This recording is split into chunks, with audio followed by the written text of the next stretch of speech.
Morning everybody. Today I'm going to talk about the 9 tips to building a successful business. I'm going to base this on my journey and what happened to me over the many years, and hopefully I can share some of that journey with you and provide you with some tips that I discovered the hard way and make your journey easier. And I suppose my journey started as a typical business owner with really no idea, no money, no capital, and just trying to offer anything I could.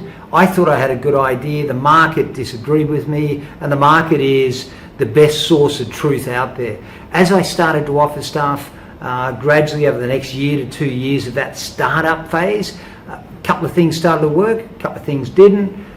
When I realized what did work, and I realized that there was a certain product that we had that if we focused on that, and this is where the first time we sort of focused on, or I focused on, trying to become the world's best at doing that. Not just average, but being the world's best. And that took commitment. So that took commitment and willpower to sit down and night after night develop this product, develop my expertise to build this. And we eventually became the best in the world at a business planning software product that we released to the marketplace.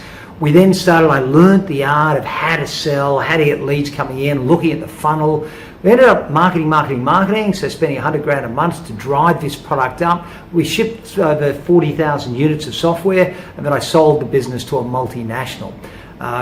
Many years later, I actually bought the business back from a multinational at about 5% of what I sold it for. So it was a really interesting journey, and I think a journey that I'm exactly like most people listening to this, with a business, with an idea, working hard, and just through a streamline of events and streamlining the business, creating a very, very successful business and doing what less than 5% of people are able to do. So the first tip I've got is to understand where you are in the business life cycle. You've got to understand where you are in the business life cycle. If you're in that first phase, I call that the nightmare phase. And that's where it's really a reality check. The market, as I said, is a single source of truth. If you don't give the market what they want, and the market will determine, and they'll rip you apart if your model isn't good, if you're not delivering at a service that they want. So that's a really, really tough phase. You've got no cash, no money. If you haven't been lucky enough to get capital injection in, it's a very, very tough phase to get through. If you get through that phase, then you've got to learn, or I call the next phase the survival phase. And that's where you sort of got through, you're now offering all sorts of things. 1 or 2 people are starting to buy something that you're offering. So whilst you might be broadening your offer just to survive, 1 or 2 people start to offer it, and you start to think, hey, this can work. Your sales start to go up a little bit, and there's a little bit of, wow, this can all work, and I can build a business to some extent. The next phase is critical, which is that growth phase. So you've got your product, you're exercising, you're experimenting with your offer and everything else, you're putting money in, you're still not making money at all, and then you go through your growth phase. Now your growth phase is where you get the hang of marketing. You've got to be able to systemize your marketing. We go to the scale phase afterwards, but the first part is you've got to put money into marketing. You've got to, you may have the best product in the world. If you don't know how to market it, then it's all going to blow up for you. So you still got a bit of a shoestring budget. You're pouring everything back into the business. And this is where, for the first time, you're going to start to delegate to employees. And as a business owner, you have to understand the biggest, most successful thing you can do in this phase is be able to delegate. Yeah, and you'll go through this "they're not as smart as me" syndrome. And what you need to do is you need to adopt, and I've got that little curve downwards, because as you start to employ people, it takes your focus off the bottom line, but training those people will give you that shoot up. So you need to be able to delegate. And the next phase I call the scale and systemize phase. And that's where you put in place systems on a shoestring budget. You really haven't been too concerned about it. You've just been driving the business forward as quickly as you can. Now it's time to back it down and really look at good systems in place. How can you get a good employee management system? What systems and processes can you put in place? And in this scale phase as well, our business will hit a plateau unless we know how to scale that marketing. And so we need to, the first level of getting the business up is just getting the basics and the fundamentals of marketing right. Then we need to scale it. We need to get it on a larger scale, and that will give you the extra drive up into a super business.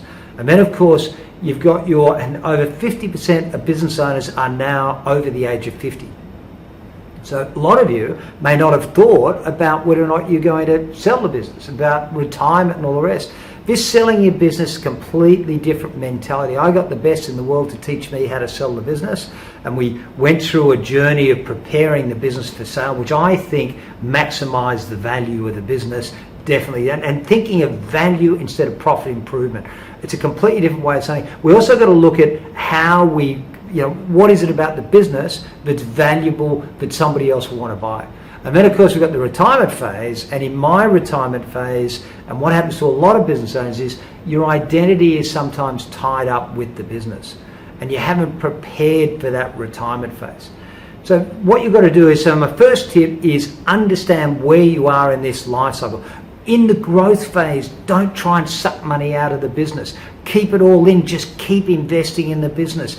Put it all back in. If you have a good month, invest it in. And one of the things is systemizing. People talk about systemizing your business. I talk about systemizing and scaling your marketing as well. This is what success looks like. Most people think that success is from here to here. What it really looks like is it's a journey. You've got to keep your eye on the prize, but it's a journey that's going to involve going backwards and forwards, hitting against a wall over here, and adapting. You have to evolve, and so it's complex. When you hear my story or stories of other people out there that have had a successful sort of start to finish sort of process, you think it's a linear. It's not. It's going to be hard work. It's going to go. Keep your eye on the prize. Keep your eye up here. Keep your goals ahead and strive towards them. And you're not going to get there with a negative headspace. You've got to have positivity around you.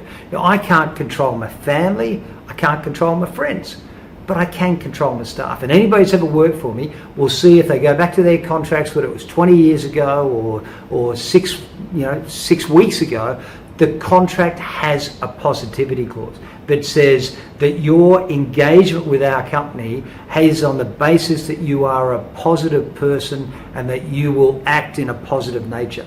Now, not legally enforceable, but it sets the standard. And I want a standard. I want to surround myself with positive people. And we have to be positive. And the more positive we are, the more resilient we are. Because as business owners, and your employees will also go through the same thing, where they're going to be hit down time and time again. And sometimes I think it's about attitude. First of all, you've got to have a successful mindset in order to persevere and be resilient. The other thing I think is that I remember playing footy. I was playing first grade footy, and I got hit down. I got up slowly, showing a lot of pain, got hit down, got up slowly, showing a lot of pain. In those days, footy, as it is, tough guys, suck it up, princess. And then it's funny, because when you do get up and you just say, hey, that's a part of what's going to happen. If I'm going to play first grade, that's what's going to happen. I'm going to be knocked down time and time again. So I think that what we need to do is to sometimes say that to ourselves, your sales are going to go down. Competitors are going to come into the marketplace. All sorts of things are happening. Suck it up, princess. It happens. Adapt, evolve. And if we can learn to adapt and evolve and just learn, do not expect that everything is going to go right. Expect that everything is going to go wrong. And then when it goes right, we celebrate that. So we've got to evolve. I love Rocky Balboa. So people have got Plato and Aristotle as their philosophers. Yeah, well, I love Rocky. And Rocky has done a brilliant job. And I think if we listen to this I think is a great message from Rocky. The world ain't all sunshine and rainbows. It's a very mean and nasty place, and I don't care how tough you are, it will beat you to your knees and keep you there permanently if you let it. You, me, or nobody is going to hit as hard as life. But it ain't about how hard you hit. It's about how hard you can get hit and keep moving forward. How much you can take and keep moving forward. That's how winning is done. Now, if you know what you're worth, now go out and get what you're worth. But you got to be willing to take the hits and not pointing fingers saying you ain't where you want to be because of him or her or anybody. Cowards do that, and that ain't you. You're better than that. Yeah, so to me, that I play that to staff, I played it to my family, to my kids. I think it's a wonderful, wonderful expression that we need to drive through it, and life will continually cut you down. So I think the other thing in this area is, and I'll have to go back and through my hardest times in the business, and I have to go back and think, why did I start the business? Did I start the business because I wanted to work twice as hard as everyone else for half as much pay? To be stressed and sacrifice lifestyle and family at the expense of a continual, never-ending, unsatisfying journey along a railroad? Or did I have a dream? Did I have a passion, but I wanted to work for myself? That's what happened.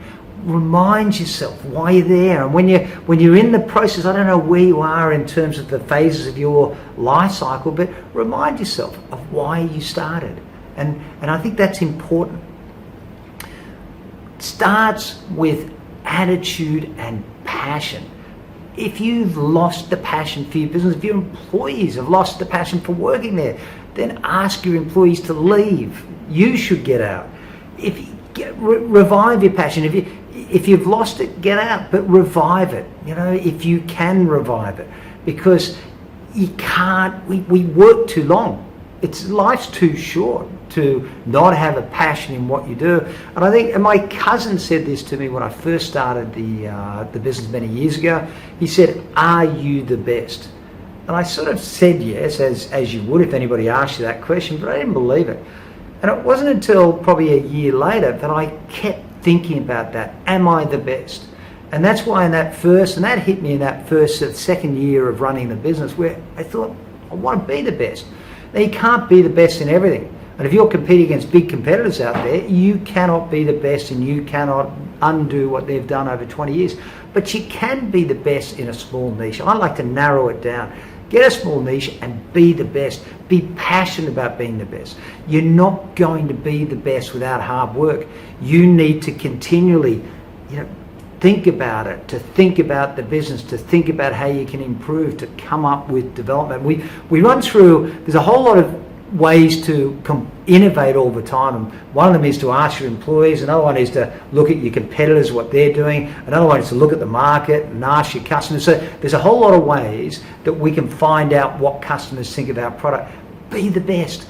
Keep focusing on improvement, on continual product, and as I keep saying, don't suck all the money out of the business. Pour it back in to development until you get to a scale where you can scale it, and that's most important.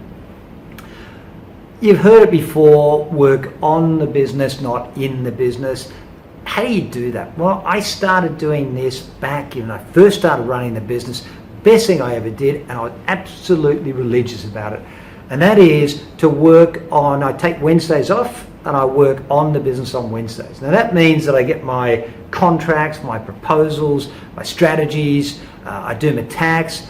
I also find that, and by the way, I'm not playing golf, and the employees will tell you, it's not playing golf, it's not surfing. I might have a longer lunch where I sort of go for a longer surf or a run or a swim or whatever, but it is the most focused day, and one of the days that I work the hardest in continual, and I achieve so much. And you ask any of the employees that I've had over the last 20, 25 years, that Thursday mornings they come in with all these ideas and strategies and way forwards, and often I'm sort of lumping on, we've got to do this, we've got to do that, and I get all excited again, and it rejuvenates me. I think the other thing is that running a business is stressful. It is stressful, and if you as a business owner can take one day a week that's out of the norm, and it's really mixing up, where you've got one day a week, so instead of being bombarded with calls and people and staff and that, you've got one day that's quiet. It's just quiet, and it's great, and you focus on what you do to need to get on. It just helps you to focus on the top side. So take Wednesdays off as the next one. Spice up your marketing, definitely. Here's a great example, but your marketing is everything. There are a lot of great mousetraps out there. There are a lot of great products out there. I think Australia has some of the world's best products, but are we the world leaders often, and are our businesses the best in the world? Probably not, because we're not, and sometimes we don't get the right marketing. the US is fantastic at marketing. They spice it up, take some lessons from it. Look at these couple of examples. Harley Davidson. I think this is absolutely brilliant. Obviously appealing to an older generation, and the one on the right, who still want to be out there and young and useful and still have that attitude. That would really appeal to that segment. And then look on the left at the other ad. Completely different, appealing to a completely different segment. So think about who you take. You've got to connect emotionally. You can't just connect with the words of buy me and mine, I got the best product, without connecting emotionally. Connect with your segment. Find out who is your segment. Don't think of all your customers as a single sort of person or type of people. Your customers that buy your product have got different segments. Work out who they are. Who are these segments? Then go through each one, and as an exercise, who are they? What do they want? When do they buy? How do they buy? Why do they buy? And then come up, how many campaigns have I run to that segment, and run the campaigns. And when you run the campaigns, get sexy about what you do. Spice up your information. Here's a couple of examples that I use. I never have been very good at reading books and trying to read theoretical books, but you give me a little sheet or an example, I'm much better at doing it. Here's something that I put together a long time ago to help me to spice up my marketing. So I've got these key phrases there, and then for any business or for ourselves or any product, I can sort of add in 7 things to know before buying a car, 7 things to know before going to an accountant, 7 things to know before selling a house, 10 things not to do when selling a house, 22 secrets to selling a house, 9 critical mistakes that people make when they sell a house. So you can change in those words into the blank spots, and I find that that's good. Key about that is, and this is 101 marketing, is that you've got a mass market out there. You've got a mass market out there. You've got people out there. If I send a letter off to 10,000 people or 20,000 people or 100,000, how many people are going to open the letter, and what percentage are going to come through? We're going to talk about that in a sec. But what I'm getting at is there's a lot of people out there. So it's very expensive targeting people that aren't interested in your offer. If you can put spicy information out there, like 10 things to know before selling a house, that will bring, or people that will engage you in that and give you their name and details are obviously interested in selling a house. 8 things to know before buying a computer. People that engage with that want that information, are going to want to buy a computer. So then you've got a much smaller list. You're targeted down to a smaller list, and with that smaller list, you can focus more marketing effort to win them over to your customer, to win them over to your company. Understanding, next tip is to understand that it is not you that's going to build your business. Although you think it is, it's not. It's your employees. You have to engage your employees. Research says that 33% of employees are engaged. That means that the majority of employees are not engaged. That means they don't really want to be there. They're not doing the best for you. They're not thinking about your business. They're not passionate about you. Do you want those people working for you? Well, I'll tell you, a lot of the reason why employees aren't engaged is because of you and your business and your model and the way that you've engaged and you speak to and you respect those employees, So I always say, first of all, start off with a positive and rewarding culture. It's always start off with. And I always say to people, set the tune right from the beginning. If you want to work for our business, we are a high performance business. If you want to work for us, you want to be the best. We don't want to hire people that think they're the best already. We want to hire people that want to be the best. We want to hire people that aren't just going to sit on that chair, but are going to work at it. And if when you finish this job at this company, you will think in a different manner. You will be so strong, and it will be such a head start in your career that this will be the best thing that you've ever done. That's how we set the standard. We have a high performance company, and you need to abide by it. Secondly, we've got a series of things. So that's not going to work unless you've got the fundamentals. So how do you have the fundamentals that you need are respect and communication. They're the fundamentals. How do you achieve that in a business? In what's called a high performance employee management system? You achieve it through, well, this is how we achieve it. I've done this for 25 years and it works. And every business that I've talked about has always called me up and said, Pete, that absolutely worked. So what do you need to do? One, have a one-on-one meeting with your employees once a week. Now, once your business gets bigger, you set up team leaders to have that one-on-one. Do you know what you ask? What did you achieve last week? What were the one or two things you achieved last week? And what are the one or two things you're going to achieve this week? So it's a one-on-one meeting where, and then, you know what's great about that? You can sort of say, oh, that's right, I forgot you did that. That is fantastic, well done. Well, that was good, that was absolutely great. It also reminds you of what their current product group needs to do or to achieve by having that continual flow. So we have a system where we can see all the past things they've done as well, so we see the folks. Now, I don't want to know everything that that staff member has done or needs to do as part of their job description. But all I want to know is what are the two things you're going to do this week that's going to take us forward. So that's the first one-on-one. And that is wonderful. It's a chance for me to say, well, look, refine the priorities of the business. One of the other things is, as a business owner, how do you train people to think like you? Well, this is the greatest training you can have. When employees start to the business, their priorities are over here, your priorities are over here. After you do this one-on-one engagement where you say, what are the two most important things you need to do this week? And then you sort of talk about it, there starts to be an alignment.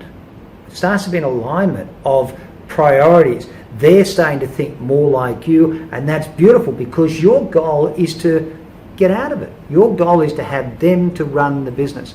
So the second thing is Tuesdays at 8:30 a.m. and if anyone's trying to ring the company at 8:30 a.m, we don't pick up. And the reason why we don't is because we are all in a staff meeting. We've been doing it, as I said, ever since I started to run the business. It is the most powerful thing.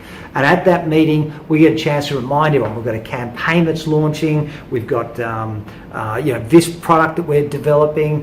We've got to meet that level of compliance, etc. So there's all sorts of things that we talk about in that staff meeting. We also have in that, now, by the way, they start at 8:30. We actually give them back half an hour on a Friday. So if you take half an hour from an employee, as a matter of respect, you should give them back that half hour. So on Fridays, the staff are allowed to leave at 5 o'clock. So that's a good balance as well, and the staff love that. The next part about it is a monthly meeting where the report or the key managers have to report on their performance, and all employees have to have some monthly wrap-up. And then once a year, we have an annual performance.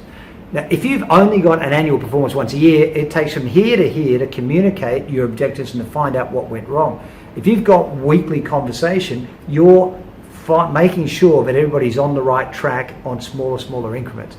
Very, very important. That works. Implement it in your business. Strongly recommend it, or something similar. How do you automate the business? Well, if a question has to be asked, write a policy and procedure about it. So, like typically it's Christmas and you're trying to work out how do I put an alternate message on for Christmas as you go away. It should be in the policy and procedures manual. You've got a new employee that's starting. What should they be doing? The first thing when they start, they should be reading the sales policy and procedures, which says, how do you enter data? How do you do this? How do you do that? How do you do that? That's the policy and procedures. That will save you. Okay, so it's time consuming to put together. Absolutely.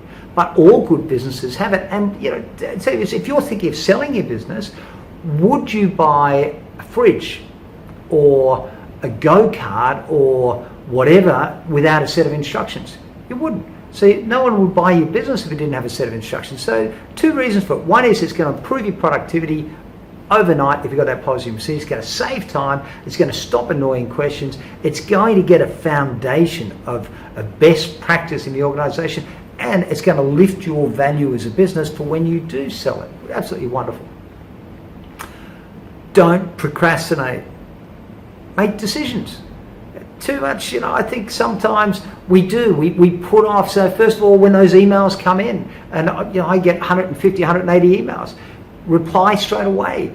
Often you can make a decision. Now, one of the things I discovered many years ago is that in business, I'm right about 90% of the time in my initial gut feel. So once I recognize that I was right 90% of the time making a decision, then it's easy to start making decisions. So what you say is, well, my gut feel is I should do it like this, let's do it like that. Now, what I'm saying is, I'm going to be wrong occasionally, but I've speeded up the decision-making process. The business is a lot better off. We move faster as a business, but occasionally you're going to be wrong. You've got to accept the ref's call. You've got to accept sometimes you're going to make bad decisions. And never be a business owner that can't reverse a decision. You've got to hold your course, but reverse your decision. And make sure all my decisions I involve the staff. And that's part of our entrepreneurial attitude in here, where I get them to try and make the decisions. I get them to see where they are, and then I take the right to overwrite their decisions. But it's good to get them involved in that decision-making process as well. Bring your A game. Try to bring your A game into work. Business is tough. It is one. If it was easy, everybody would be rich. Bring your A game into work. Don't be, and sometimes it's easy to coast. Sometimes when you get the business up to a certain level, it's easy to coast. And you start to back it off, and you're not thinking about things like you should be. You don't make sure that the systems are in place and the simple compliance and all that sort of stuff. Bring your A game.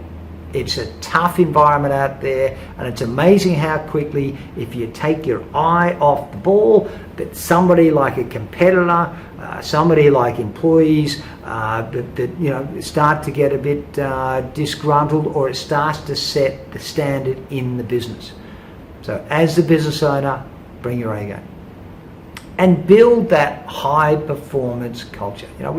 We talked a little about that. It starts with the recruitment, as I said, building that high performance culture. But start saying it. We are a high performance business. Start saying it to your staff. We are, put a stick in the sand and say, from this day forward, we will act like we are a high performance business. If you don't believe you have been, start it up next week, next Monday, next Tuesday, and say, this is what we're going to do. High performance business have these characteristics. We haven't got those characteristics. How can we expect to be a high performance business? So start from tomorrow, next week, but start building the culture. High performance businesses are positive places to be. A high performance business is where I want to be. Even when I'm retiring, I want to be around people that are going forward, that have got passion, that have got energy. That's what we need to have. You need to be a quality cog as well. And your staff need to be quality. You need to train up your staff that if a mistake happens, or if they're in charge of a product or a production line or marketing or accounting, that they should see stuff. It's up to them to be able to find and say, no, that's not good enough. That falls below our standard. So set a standard, set a benchmark, set the attitude in place that you are high performance. And it's all about teamwork. Make sure once you set, and this is the interesting part, once the business becomes a high performance business, then they start to pull each other. They really start to drive each other. And it's been said that with football teams, soccer teams, any sport out there, that it's the winning culture. It's when the staff or the players themselves start to have some leaders in place, but start to drag everyone else, that there is a set of standards that get put in place that drags the whole business. And that may not, and your goal is not to have it driven by you all the time. You don't want to be pushing all the time, but you want to have your staff pushing. And if someone falls down, if someone's not doing the right thing in the business, wouldn't it be a wonderful thing if your staff said to them, hey, pick your game up. That's not good enough at our company. And that's the goal. Know the numbers. Try to know the numbers. I learnt this right from the very beginning, only because I almost starved to death in trying to build that business the first day. As I said, nothing worked to start off with. It was a nightmare. And then one or two things started to work, and then knowing the numbers. So marketing, know the numbers. I think I always count how many live people I got and how many dead people. Terrible way to express it, but how many live people is how many people are selling the product. So I get my staff and I work out, right, how many people cost me and how many people make me money. Now I know that production and programs that make me money, but just in this simplistic analysis, I want to have this many people that are in that sales, marketing, or go fetching money into the company. So that's number one. Number two is know the numbers in terms of your campaigns. As I said to you, that scale phase comes when you can really systemize your marketing. So let's say use the example that we've got here, which is from Carl Palachuk, where he's got a funnel here and he talks about, let's say there's 10,000 letters that have been mailed. Over 10,000 letters been mailed, only 1 in 10 will be opened. Therefore, 1,000 will be opened out of 10,000. Let's say 3% respond. Well, that means that you've only got 30 that are responding. Out of the 30, let's say you had a meeting with 33% of them, and let's say you had a 50% close. That means that from a 10,000 mailer that would cost you somewhere about $12,000 to $15,000, you're going to win 5 new clients. You need to know your average value sale. You need to know the average value sale over the lifetime of that customer as well, to be able to work out whether or not that is successful. So you can do campaigns as branding exercises.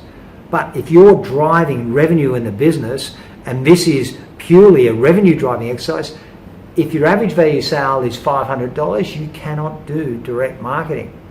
If your average value sale is $50,000, maybe you can, or you definitely can on these numbers. So know your numbers. In terms of your website, how many web visitors come to your website? What's the percentage that actually put their information to your website? And then what's the percentage from there that you then close and return? So know the numbers, very, very important. Scorecard everything. Absolutely, I scorecard everything, but also take some time out of the business each month.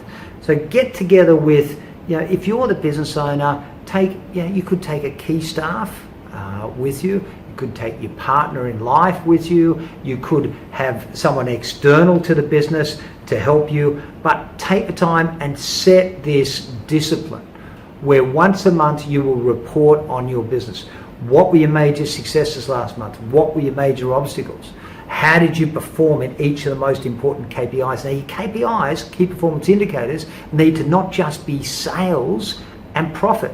It has to be financial and non-financial KPIs. And we do, have a look at the balanced scorecard. I love the balanced scorecard, at the way that Kaplan and Norton express that 4 quadrants. So what you want to do is build a scorecard, a 1-page scorecard, and be accountable to that each month.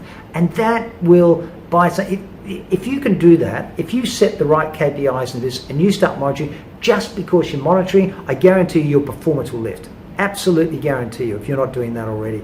Most small businesses, so 95%, 100% of large businesses monitor financial and non-financial KPIs, like customer, like employees, like production, etc. In terms of small business, I would say that 90% of small business do not monitor the non-financial KPIs. So if you're a small business, you want to drive to a high-performance business, start monitoring your business and take it out and have like a board meeting once a month. Think of it like a board meeting once a month. Very powerful. Remember also that it's a personal journey. All of a sudden you get, and the trouble is that you're going to move up this business. You're focused, you're in the business, you might be working, I don't know how many hours a day you're working, you might be working 8 at a minimum, you might be working 10, 12, 15 hours a day. You're going to be focused on your business, you need to be focused on your business, but remember that you've got to focus and you've got to give time to your family. You've got to give time to yourself. You do not want to end up with, as soon as you end up with a health problem, a major health problem, then that's when the penny drops that, wow, and stress. Too much stress causes it. So stress, and one of those best techniques for stress is to meet up with people, meet up with your friends, meet up with your family and all the rest. So keep yourself active and healthy. I always sort of say, I train 5-7 days a week, so 5 hard sessions a week, absolutely guaranteed, 1 hour hard sessions a week. And then I have, my soft sessions might be swimming 1 kilometre or it might be walking for 45 minutes. So we all have different standards. I know a lot of people don't do that much exercise, and a lot of people probably do more exercise than that, but that's my standard. And I make sure I do it in the morning before I get distractions, and I come into work and I love it. And that is one of the best stress releases for me as well. So it's a personal journey. It's not just about the business. Keep your eye on that balance as well as an eye on your future profit. Now, what I'd like to, I hope that helped. If you like, we've tried to, as a company, put all these tips into a program. And I'm proud to announce today, and I'm actually going to be running a group coaching program where we've got 10 business owners that we're pulling together, and I'm actually going to be running a program where each month I'm going to be helping those business owners to improve. Not only am I going to be doing it in my group here in Sydney, but we have 22 different other facilitators. Now, some of these facilitators have got so much experience. Some have got backgrounds like me, some have got financial backgrounds, some have got marketing. These are wonderful people with great background and knowledge and seriously good insight are running these courses once a month. So what we do is we get together with a business owner once a month, and if you look at the screen, it's a 3-hour meeting, it's face-to-face, where you come, and not only do you come, but you actually bring one of your key people. And what we're going to educate you then, and your key person is on a particular topic each month. So we're going to have a topic each month, and we're going to educate you on that, whether it's policies and procedures and that. But the education we're going to do is, instead of sort of talking theoretically, and I hate theoretical sort of stuff, we're actually going to give you practical forms, practical templates, and actually pieces of software that you can implement in your business. It's all included in the course. So you actually start working on your business in that group with your key employee, and then you take that back home over the next, back to your other employees in the business, and you commit on, and we make you commit in the, or very nicely make you commit during the monthly sessions to implementing that with your staff. So you might commit to, I'm going to have a staff meeting on the 15th, and we're going to implement this topic and get the staff's input. So what we're trying to educate you to do is we give you a topic, we get it together, we educate you on a topic, we educate your key person, you motivate your key person, your key person is responsible for flowing that down and implementing it in your business. Then you complete that business plan, that valuation, that policy and procedures manual, that performance appraisal system that you've just developed, and then you bring it back that month to the next meeting, and we talk about it. We talk about how you went with that process, and we sort of motivate. So that's how it works in a nutshell. You bring that information back, we talk about it, and then the other thing we do is, remember I talked earlier on about the most important thing you can do as a business is to have a monthly review of your performance. Well, then we actually do that in these 3 months. So we get you, we almost act as an advisory board for each other, where we get you to split up and we present our results. Now, it's all confidential. I can explain that to you, but you're presenting your results, but you're not presenting your actual sales and profit, but you're presenting your growth rates on that and what successes you had. And you have to be accountable to it, and your key person has to be accountable to it.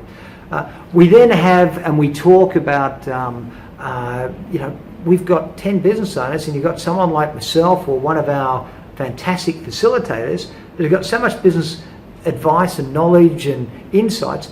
You might have a problem in the business. It might be, whether it's marketing, whether it's, whether or not you should employ somebody, whether it's the standards on wages, whatever it is, you can ask the question. So we go through and we have a question and answer. They're short, sharp and slick meetings, 3 hours, 3.5 sessions. The best thing we have done for business owners since I started the business.